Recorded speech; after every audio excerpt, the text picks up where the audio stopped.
different areas where we've described what are the sorts of competencies and skills and experience that we'd like to see. So I'll just give you a few examples, and then you guys can get the list when it's ready.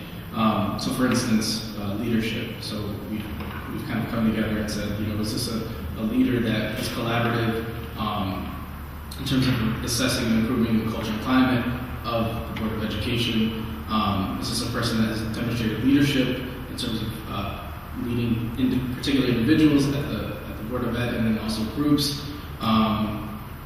Do they serve as a spokesperson? Have they done that? Do they have that experience before in terms of being a spokesperson for the district or for a district? Another example.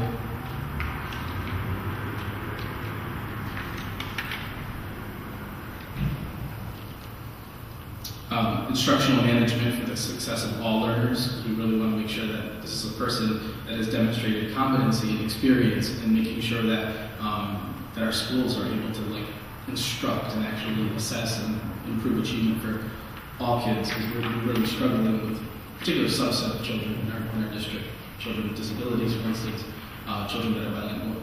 Under that bullet, just to serve an example, do they understand the research on learning and instructional strategies?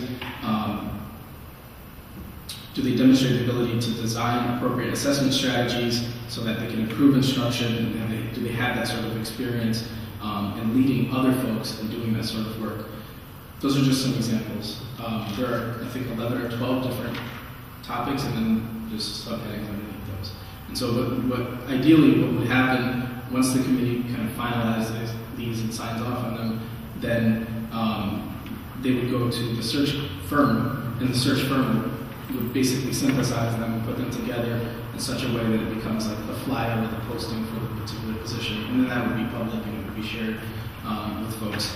But I think what Matt was saying is that I think it's a much broader skill set than what we've kind of thought about in the past.